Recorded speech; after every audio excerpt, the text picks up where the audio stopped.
असं आहे, परकीय भाषा मुळात एक तर लक्षात घ्या, शिकायचं असेल तर कमीत कमी त्या भाषेंमधली टॉप लेवलची सर्टिफिकेट मिळवली पाहिजे. ओके. आणि ते सुद्धा त्या देशांची सरकार परीक्षा घेतात, आपल्या परीक्षा नाही. कारण जगभर त्याला ऍक्सेप्टन्स हवा असेल तर त्या देशातले सरकार, से फॉर एक्झाम्पल जर्मन भाषा, त्यांची सर्टिफिकेशन्स आहेत A1 A2 B1 B2 C1 C2. तुम्हाला खऱ्या अर्थाने करिअर करायचं असेल त्या भाषेत तर तुम्ही ते C2 लेवलच्या सर्टिफिकेशन पर्यंत पोहोचलं पाहिजे, ते सर्टिफिकेशन मिळवलं पाहिजे.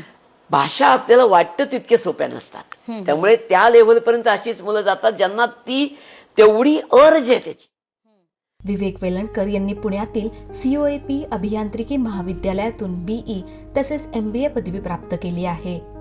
भारत आणि अमेरिका येथील औद्योगिक व संगणक क्षेत्रातील त्यांना 15 वर्षांचा अनुभव असून गेली 20 वर्षे ते स्वतःची सॉफ्टवेअर रिक्रुटमेंट फर्म यशस्वीपणे चालवत आहेत.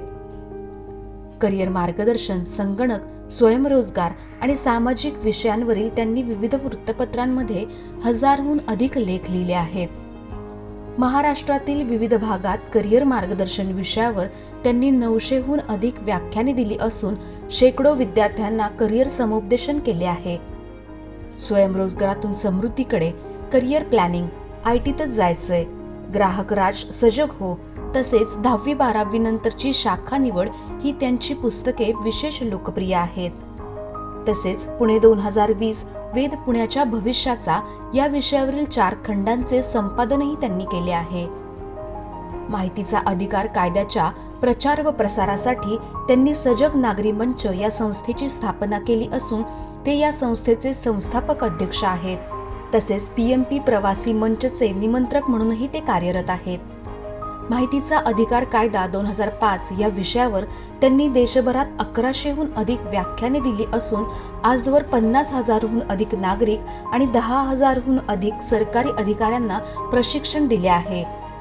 ते निसर्गसेवक संस्थेचे अध्यक्ष असून सामाजिक क्षेत्रातही त्यांचे मोलाचे योगदान आहे. त्यांच्या कार्याची दखल घेत त्यांना पुण्यगौरव, रोटरी समाज गौरव, सामाजिक शिक्षक, सुखकर्ता, मोरया, सावरकर, विवेकानंद, जनजागर आदी अनेक प्रतिष्ठित पुरस्कारांनी सन्मानित करण्यात आले आहे. विवेक वेलणकर यांच्या शैक्षणिक, सामाजिक आणि करिअर मार्गदर्शन क्षेत्रातील उल्लेखनीय कार्याचा जाधवर ग्रुप ऑफ इन्स्टिट्यूटला अभिमान वाटतो.